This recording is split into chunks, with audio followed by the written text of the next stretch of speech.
Alrighty, time for the grand finale. We've gone through the school one last time. We're down to the last 4 students. Let's go in the order that we tackled them in. Hero.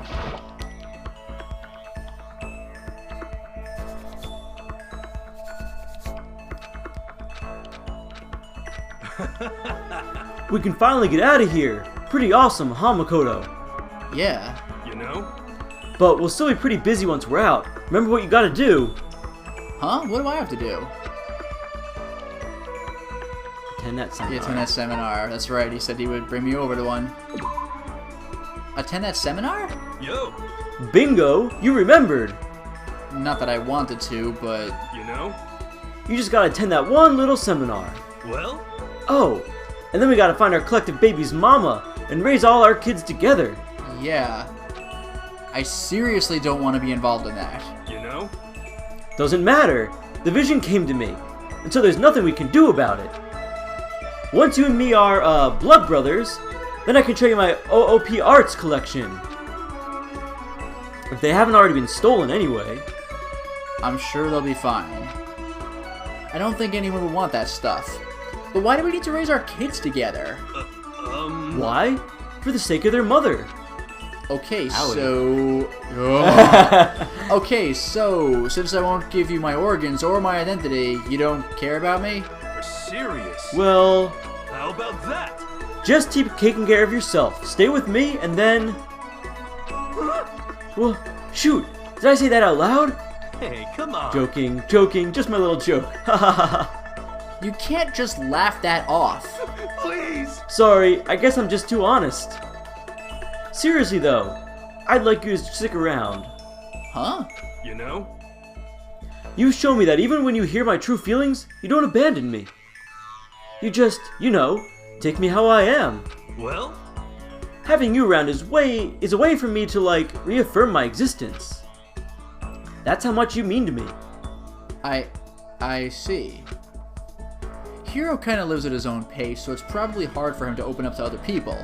I wonder if he even realizes himself what he's looking for. You're serious? Plus, I need you to sacrifice yourself in order to secure my future. I said no! I mean... Jeez, Makoto, after all we've been through, you're still so stubborn.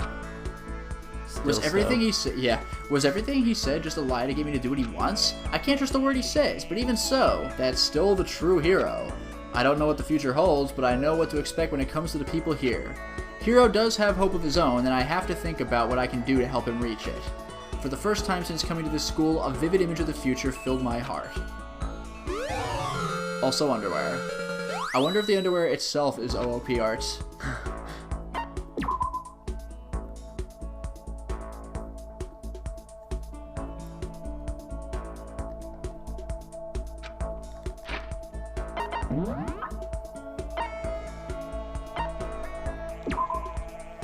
Yasuhiro's favorite bikini briefs. The higher the waist, the higher your luck.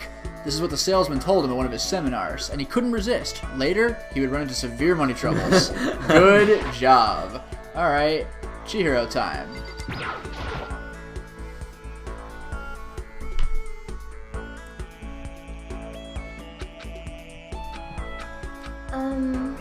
Will that device really let us escape? I'm sure of it. We just have to believe in Usami. You seem really excited, Makoto. What? Is it that obvious? That's right. Yeah, I've never seen you with such a wonderful smile. I bet you have all kinds of stuff you want to do once you get out of here. I could feel the desire overflowing from you. Well, I'm sure you feel the same way, right? Chihiro? You know? I don't know. I don't know what I should do once we get out of here. I have a goal, I know what I want to become, but... What should I do? How to reach that goal, I have no idea. Makoto, what should I do? Just let yourself get immersed in it. That's right. Yeah, we talked about that, didn't we? I do feel like I'm starting to understand, but still... Listen, Chihiro, you don't need to rush things. Just keep your goal in front of you and move toward it at your own pace. Changing your outlook is good, but it's not as simple as just rushing headlong towards something. It's okay for you to figure out the right speed to move at. Huh? Makoto. Even if that means taking things slow, as long as you don't give up, you'll always be making progress. I see. Yeah, you're right. Thank you. I feel like maybe I'm not afraid anymore. Well, that's good. I'm glad I can help. Then, do you mind if I take my first step right here? If I don't do it now, I feel like once I get outside, I won't be able to do it. Of course I don't mind, but is it really something you can do right here? Yeah. Chihiro closed her eyes, took a deep breath, and let it out slowly. And then... You know? I want to tell you something, Makoto. If you can, please don't be too surprised. I'm a boy. Huh? What do you mean? You know? Well, I'm actually a guy.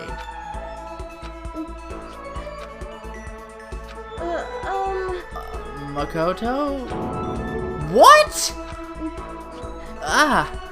Oh, sorry. I scared you, didn't I? But I mean, I didn't mishear you, right? You just said you're actually a guy? Yeah. Yeah, I tried to be more like you. Does it not suit me? Well, it's not about it suiting you. I mean, since you're a girl... No, I mean it. I'm a guy. Listen. I don't know why now of all times you're trying to be funny. This is so uncomfortable. Wow. You're right. It does seem like a joke, doesn't it? But... Wait till you get my underwear, see how you react. But it's the truth. I was actually wondering how they would do the underwear thing. Tears stood in his eyes, but his face was determined, unwavering. Chihiro wasn't joking, that much was clear. But at the same time, boy did I make it worse. Oh, man. We got our proof. It's fine. It's fine. Check. I mean, obviously I can't tell just by looking at you. Are you saying I should press X? I can't do that. What should I do? Hold on, Chihiro. Without warning, he grabbed my arm. I yelled out, but he ignored me, and I pressed X again. His chest? Fine. Fine. I'll take it. Huh? But the shape, the form I'd expected to feel, wasn't there. Now do you believe me? 'Cause I can go to level 2 if you want. Yeah. I was so confused, and so making this awkward as hell, but I nodded. Chihiro, he was a man, no different from me. I'm sorry. I did surprise you, didn't I? Well, I'm surprised you're a boy, yeah, but I'm more surprised at how bold you were. Well, it's just 'cause I had to be. To become who I really am, to have the strength to tell the world who I am, to reach my goal. You know? So, can I tell you my story? From there, Chihiro explained how he had taken on the identity of a girl. He told me how he'd been teased for being so frail as a child and how that had affected him. He told me how he retreated into a feminine identity and embraced the assumed weakness of it. But, being here with everyone, talking to you so much... I just wanted to... I decided that I wanted to change. I didn't want to be weak anymore. I didn't want to lie to anyone. I wanted to become my true self so that we could all become true friends. Chihiro. You know? So, Makoto, after hearing all that, it might just cause you even more trouble, but... Even though I pretended to be a girl, even though I've been lying to you this whole time, will you still be my friend? I mean, after my reaction, more like, will you still be my friend? Jesus, like, I drew that out for like 4 lines. Christ. Yes, of course. Huh? You mean it? I respect your strength and your courage so much. What should I do? Respect? No, I'm not that strong. I don't think I could tell anyone else but you. I mean, canonically, I could tell Mondo. Don't say that. Huh? Huh? You're stronger than anyone I know. It's hard for anyone to acknowledge their own weaknesses, you know? But you faced your weakness, and you took steps to overcome it. So don't say you're not strong, because you are. Makoto. Thank you. There you go. You're always there to encourage me like this. Whenever I get scared and want to stop, you're right there behind me, pushing me forward. You know? So, until I'm strong enough to be my true self in front of everyone, I hope you'll be there to support me. Maybe I'm just being naive, but can we keep spending time together like this, just talking about whatever comes to mind? Absolutely, we're friends, right?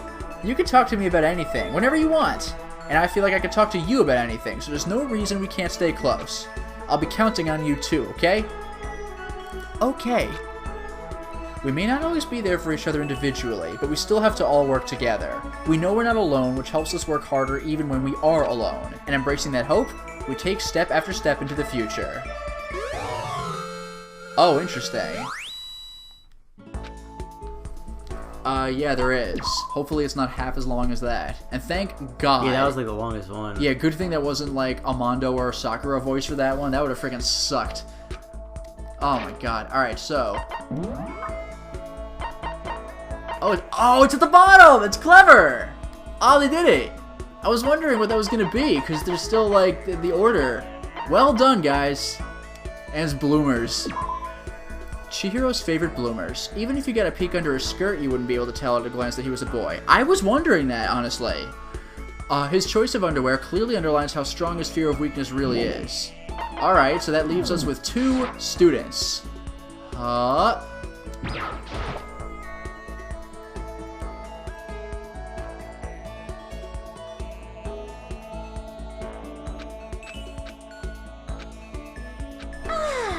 It's finally time!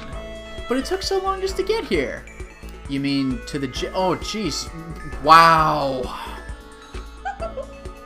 No, idiot. What I mean is we're finally ready to leave Hope's Peak Academy. Right. Sorry. You should be. Like, no, it's okay. I'm sure what I'm saying doesn't make any sense. But what I'm feeling doesn't make much sense either. I feel like so many miracles had to happen for me to get out of here. I can't explain the sensation, but why? Sayaka? Is it like deja vu? Like? I feel the same way. You know, I'm really happy I get to be here with you. Me too. For so long, I've been waiting for the day when you and me could meet and walk down the same path together. Except it's you and I, but, you know. But in the end, I decided that fate had decided we wouldn't be together. That's good. And yet here you are, standing right next to me. So many miracles have come together to allow me to be where I am. But the whole time, I completely, absolutely believed it would turn out this way. Do you know why? I wish I could say I did. Listen. Because of the promise you made that we would get out of this together. Wow, that's uncomfortable. What? I said that? No, not exactly. Huh? Then... What? I sensed you making that promise, some version of you. Whoa. That's also uncomfortable. Because she's psychic. Yeah. The things you said. We'll get out of here. Whatever it takes, absolutely. I heard you say all that.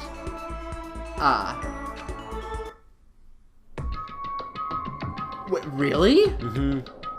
That actually startled me. For a second I thought like the power cut or something. It just like cut the black and it... Whoa. This is... Really, I didn't expect this. As long as we work together, I'm sure we can find some way out of here. And help might even come before that. But what if there isn't a way out? What if help never comes? If that happens, then I'll get you out of here myself, no matter what it takes. Whoa, I did not need to read that right now. What was that? Did that conversation ever actually happen? No, but somehow you remember? Me and you. That's why I had faith. I knew that until we reached this future, you would never give up. I'm so happy. So, thank you. I'm happy now. So happy. A single tear rolled down Sayaka's face. You know, I think I made another promise too. Sayaka said she would be my assistant, and I promised that we would work together to get out of this school. But Sayaka, sorry. Wow, what a downer. Why are you apologizing? You didn't do anything wrong. No, I did. Oh, that's kind of funny, actually. I made you wait for so long. A whole game's worth and like 4 school day modes. I definitely have to apologize for that. I'm sorry for making you wait. Makoto, I knew you were going to say that. What? You see. I knew everything. I knew you would never give up until it was all over. That's why I was able to go through this, why it didn't hurt. Like I said, I'm psychic. Good enough. I was nearly blinded by Sayaka's smile. Whatever problems I might run into from now on, as long as I have her with me, everything will be okay. If there were any miracles, it wasn't because of me. It was because of her and everyone else.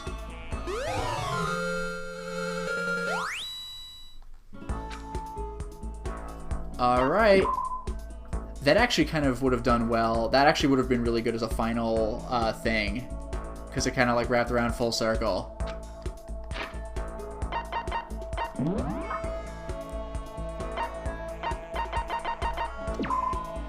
Sokka's favorite everyday underwear. They may be inexpensive, but when the ultimate pop sensation wears them, they still shine with an inner light. I'll have to take your word on that.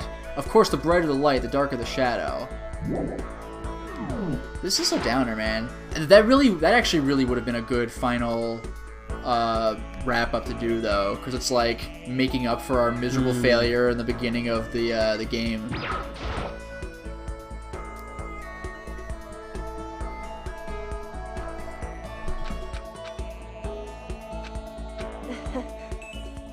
Our life here has finally come to an end, and yet you weren't able to solve a single mystery.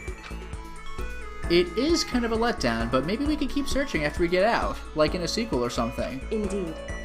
Indeed, I have no intention of letting things end like this. Do you feel the same way, Makoto?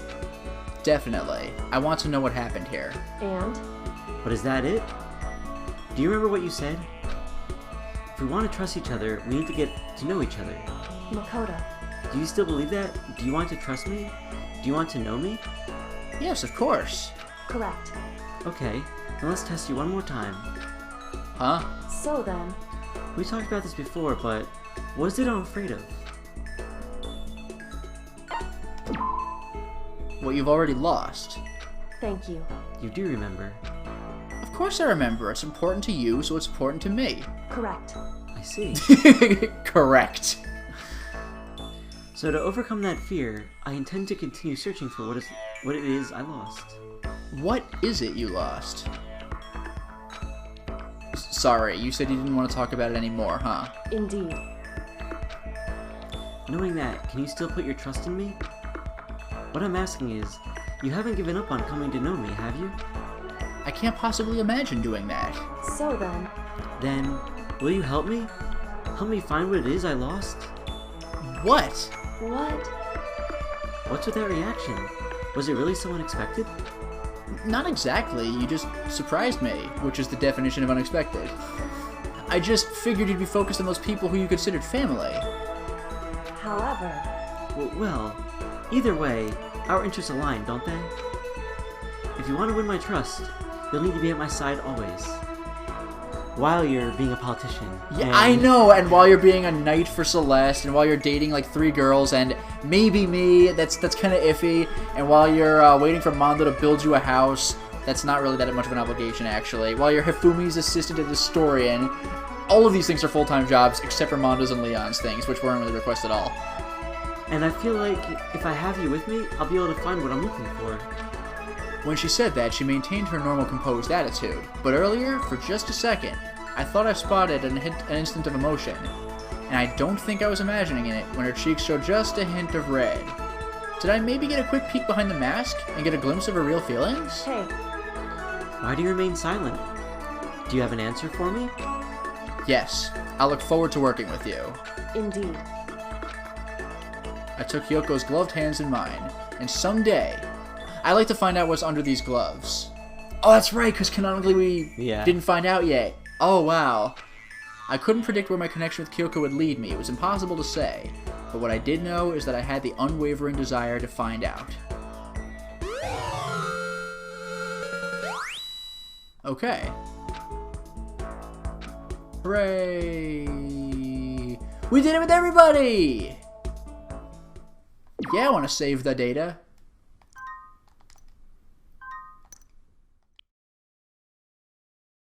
Danganronpa. Alright, so let's take a look at that present. Which means I have to... You can go into extras. I don't... Can I? And go to school store. But I'm in Oh, the no, I'm in the store. Yeah, I actually have to I open thought there was a way you can get in there without having to open up.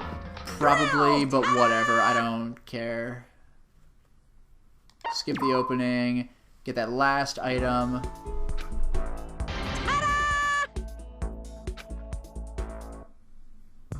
Okay. E-handbook. Presents.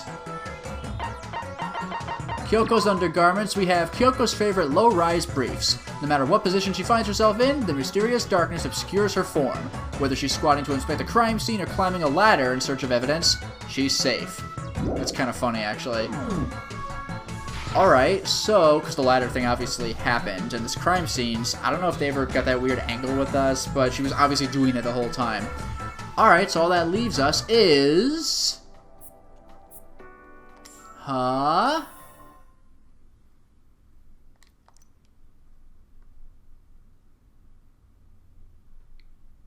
Yeah! Platinum Danganronpa, baby! Ha, freaking nailed it. This was a very long game, but it was a very entertaining one. Well, we've done it. We've beaten the first Danganronpa and gone through all the extras, and that was one hell of an experience. All 5,000 hours of it. About that, something like that. It's freaking crazy. It's one of those games that plays kind of visual novel style, so if you want to actually read everything and, you know, phrase the words yourself, then it's going to take a long time. Now, this is a game that doesn't have too terribly much voice acting, so you're really kind of supposed to read this at your own pace. And if you skip through everything, then of course it's considerably shorter, but then you miss out on a lot of the experience, really. It's not just evidence and finding out who done it. There's the character interactions, the awesome music, and just trying to get to the bottom of everything outside of the context of the cases themselves. What is this whole conspiracy, and why is it happening? I have to say, that reveal at the end, that the world basically ended, did not expect that. Yeah, it's very much I think a I surprise. joked about that too when I mentioned the tragedy being the worst thing ever. I'm like, what did the world end? Because like, what does that even mean? Yes. Oh, okay. Well, you got me there. So there's you know, there's Danganronpa 2 and there's 1.5 like Ultra Despair Girls. So I guess we're just gonna exist in the post-apocalypse. Well, I don't know what the hell that is. Danganronpa 2 does definitely come after this game. Mad Max is the canonical sequel. And no, and you'll see why when we get to it. Yeah, I'm very curious as to where that But goes. I've seen that 1.5 does take place in the world, like outside of the like with it destroyed, and Yeah, the only thing I know about that game is you run around attacking like Monokumas. Yeah. And I was wondering what that even meant Mm-hmm. when I'd only seen a bit of Danganronpa 1. I was wondering what that means. I thought it was like some sort of like it looked like a fan-made game. It's like there's lots of Monokumas. You could finally shoot them this time. Like okay, I guess, actually, but like no, it makes more sense now. You fight them with like a radar gun, like it shuts down their system. Yeah, like an EMP thing. Yeah. I mean, it does make sense that there actually are lots of Monokumas and that they would be running around the world because, I don't know, man, when there's Monokuma Statue of Liberty, I think all bets are off. That really threw me. It's not just like someone attacked the worlds, like, someone made that. It just weirds me out. And what was the other thing? Like the pyramids or something? It was Eiffel Tower. And the Sphinx. Oh, and the Sphinx. Okay, that's what Monokuma's face is just everywhere. That's what I want to know. Like, what happens? Because, alright, fine. Junko and Ikuro were the ultimate despairs, but that doesn't mean that they were able to pull off a global initiative like this. The second game tries to explain that a little better. Yeah, and I'm also wondering, did they ever explain how they removed our memories? Because this game kind of hand-waved it with a decent excuse. Well, it was they like, didn't even if I told explain- you, would that really change anything? I don't think they explained how, just the why, and that you were okay with them removing your memories. Oh, that's interesting. Yeah, because remember with Principal saying we need to remove your memories. Oh, I forgot that. So you don't also become part of this thing. I had forgotten that. The only thing I remembered was the principal saying, "Are you okay with maybe staying here forever?" We're like, "I guess if that's what it takes." But yeah, like so this game, it's interesting because even though a lot of the dialogue, Makoto's dialogue, was very yeah, it was very ham-fisted. Like man. You could probably figure out what was gonna happen most of the time. It was still very interesting. Yeah, that is true. Even if in the beginning of the trial you knew who the murderer was, it was still interesting to see like how they're gonna lead you to that. And what was also interesting is that it's really not just you. You know, the difference between something like this and Phoenix Wright is that with Phoenix Wright, it's you versus the person, like the prosecutor, or in some cases you're trying to show that somebody is guilty. So it's you versus that person, and maybe that person's representing lawyer. But in Danganronpa, it's you versus everybody. So it's not just a matter of the player figuring it out. You have to convince everybody, and people do come up with conjectures that we know are false, but in-game we have no way to concretely disprove it.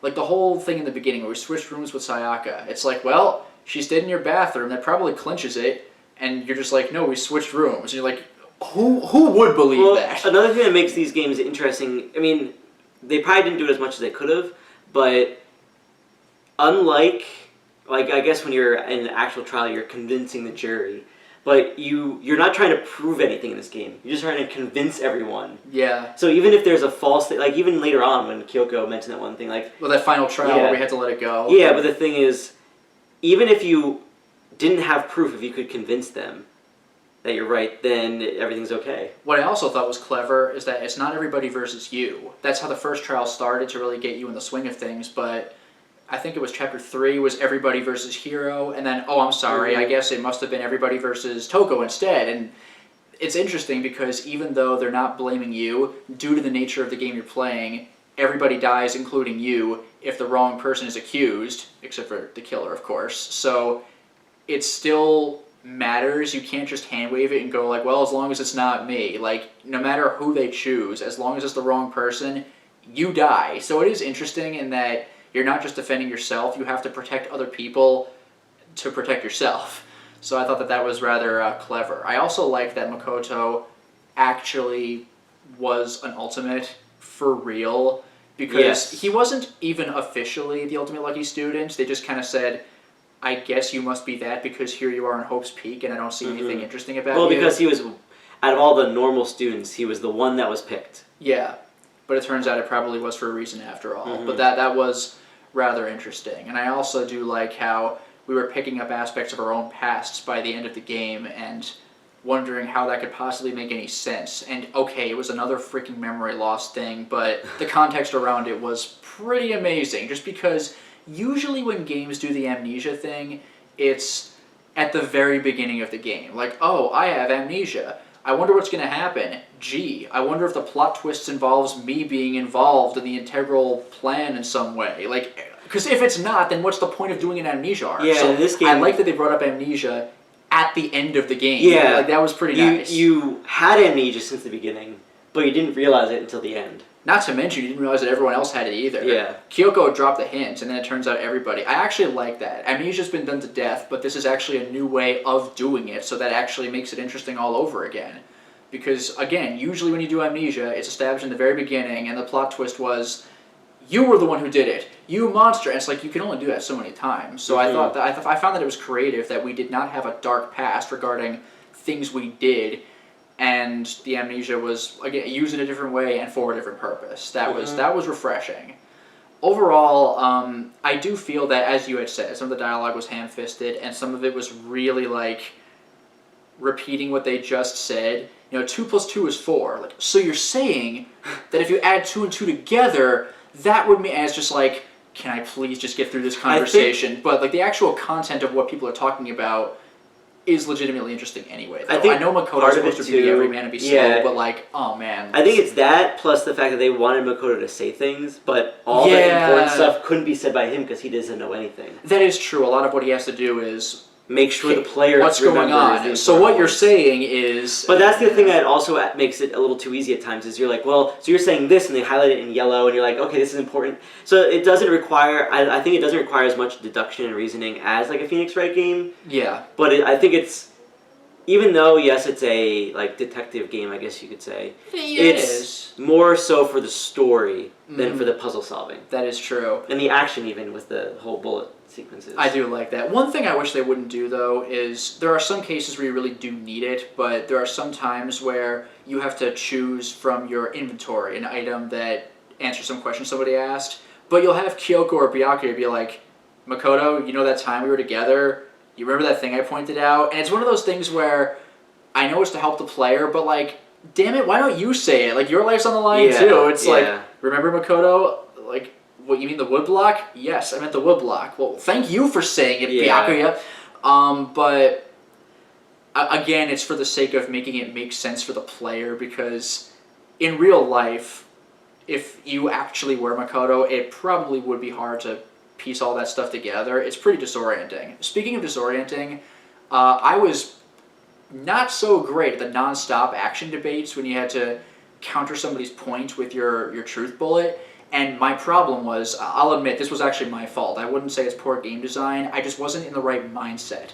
a lot of what you have to do is directly counter a point that somebody brings up with the evidence that counters it. And that sounds very obvious, but what I was doing was I was looking 1 or 2 steps ahead and finding the solution for why, like for where the person came up with this idea in the first place, but they weren't asking for that. What they were asking for was, they're saying something wrong, just deal with that right now, and then the game itself will elaborate on what I was trying to think of later. Yeah, instead of like, when I played it, I made that mistake too, where I was thinking of, I know what the answer is, let's get to it, instead of saying, how can I just solve this problem right it's here? one of those things where I'm not thinking outside myself. The other students wouldn't be able to see my leap in logic, even though for me it's not a leap at all. So it's a different kind of thinking, but once you get the hang of it, it's I'd say it's pretty solid. And I gotta say, I do appreciate, I didn't discover this during the actual playthrough at all, but holding the circle button to speed up through dialogue, it also helps speed up the Hangman's Gambit process when you have to fill in the blanks.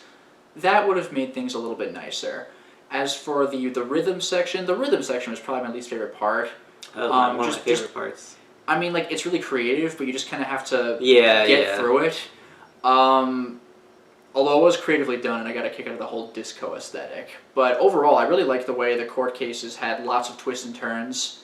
Even if you thought you knew where they were going, the conversations went everywhere. So that was kind of interesting, and that things turn around so many times. So especially if you don't think you know where it's ultimately going, it's just one reveal after another, especially with the whole Sakura chapter. It turned out to be a suicide, and I wasn't expecting that at first, because there's the whole mystery of the locked room. Who could have killed her and then left? Turns out the answer is no one. They gave a good thing to worry more about. When I played it, I think I had a feeling it was a suicide. And when you were playing it, and you kept asking like, but who locked the, like you were so worried about how the room was locked. Yeah. Instead of thinking about just how from the the killer, inside the end. Yeah, how the killing happened. Like, it was interesting watching this game a different perspective. From a different perspective, knowing what happened and hearing someone else. I was also really intrigued by the Makuro Ikusaba case, just because she had actually died a long time ago, but they only brought her body out, making it seem like she had been killed recently. So who could be the killer? And everyone was just talking around in circles and couldn't get anywhere because the way everyone was thinking, there was no accurate solution. That was, I thought, also really creatively handled. Yeah, and it was, even though you could say that it was kind of lame for them to throw out a new person at the end there, it was technically shown all along. Yeah, with the freckles. When I first played that, and I was like, whoa, I didn't realize that that's who Junko was at the beginning of the game all along. Yeah. But if you knew that Junko didn't have freckles, in the very beginning of the game, the Junko there has freckles. So you could have known that. You could compare. You could have known that all along if you really felt like you wanted to. And they also drop a very subtle hint that you're not really supposed to take as a hint, where you notice that Junko looked different from a magazine. She's like, well, yeah, they photoshopped that stuff, and that just sounds like a normal enough conversation, but no, that was kind of a hint, probably with the face. So that was also really well done. Overall, this is the first game of its kind that I've played. I've never actually played a Phoenix Wright game or 999 or anything like that, so this was very highly entertaining. So I'm very glad to have been able to get the opportunity to play it. And thanks a lot for playing along with me and contributing to the voices and everything. This was a lot of fun to voice. Definitely top of the list of games that I enjoy. So no, it was fun watching you get to play it. Sweet. Speaking of which, I hope that you enjoyed watching us go through the game as well. This was a lot of fun to play, and I certainly hope that it was a lot of fun to watch. So thank you all so much for your support, and we'll see what games we do in the future. Like, comment, subscribe. Oh man, I don't know if we've ever done that before. Here are my annotations to my other videos. So thank you all. Here and here. I don't think so. I don't think so. Oh, here's one coming from the left. All right. So thank you all once again for your support, and until next time, everyone. Bye.